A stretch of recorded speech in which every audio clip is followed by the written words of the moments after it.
జీవితం చాలా మందికి ఎంతో నేర్పిస్తుంది. కొంతమందికి జీవితం ఒక ప్రయాణంలా సాగితే మరికొంతమందికి జీవితంలో ప్రమాదం ఎదురై మరణాన్ని అతి దగ్గర నుండి చూసి బ్రతికి బయటపడతారు. ఆ తర్వాత ఎవరు ఊహించనంత విధంగా వారిలో మార్పు వస్తుంది. అది ఎంతో స్ఫూర్తినిస్తుంది. మనమెప్పుడు మనకు ఎదురయ్యే చేదు అనుభవాలనే చాలా పెద్ద కష్టాలుగా భావిస్తుంటాం. కానీ కొంతమంది కష్టాలు ఆ కష్టానికి కూడా కన్నీళ్లు తెప్పిస్తుంటాయి. అలాంటి ఓ కష్టాల కన్నీటి జీవితం నుండి బయటపడి ఎందరికో స్ఫూర్తిగా నిలిచిన అలనాటి తార అను అగర్వాల్ జీవిత మలుపులు మీకోసం. చాలా మంది మోడల్స్ బాలీవుడ్ సినిమాల్లో ఛాన్స్ కోసం కలలు కంటారు. అవకాశం కోసం రాత్రింబవళ్ళు కష్టపడతారు. అలా కలలు కన్న మోడల్స్ లో అను అగర్వాల్ కూడా ఒకరు. అను అగర్వాల్ అలానే నిర్విరామంగా ప్రయత్నించి దర్శకుడు మహేష్ భట్ దర్శకత్వంలో ఆషికీ సినిమాలో హీరోయిన్ గా నటించడానికి అవకాశాన్ని దక్కించుకుంది. నటించిన మొదటి సినిమాతోనే ఎంతో పాపులర్ అయిపోయింది.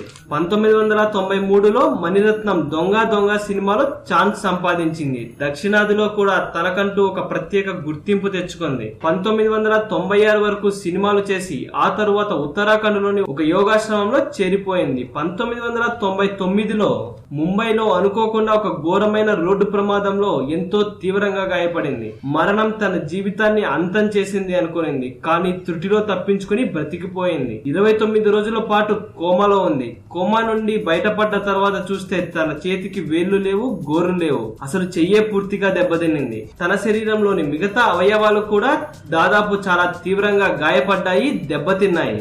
ఈ ఘటన తర్వాత దాదాపు 84 ప్లాస్టిక్ సర్జరీలు చేయించుకునింది. తను మామూలు మనిషి కావడానికి ఎన్నో సంవత్సరాలు పట్టింది. తన మనసులో పడే బాధ తనలోని మనోనిబ్బరాన్ని జయించలేకపోయింది. మృత్యుని దగ్గర నుండి చూసిన తను ఎంతో మారిపోయింది. ప్రపంచానికి దూరంగా మానవత్వానికి దగ్గరగా బతుకుతోంది. ముంబైలోని మురికివాడల్లోని పిల్లలకు ఉచితంగా యోగా శిక్షణనిస్తోంది. ఇలా ఎన్నో సామాజిక సేవలు చేస్తూ తన జీవితాన్ని ముందుకు తీసుకెళ్తోంది. మరెంతో మందికి స్ఫూర్తిగా నిలుస్తోంది.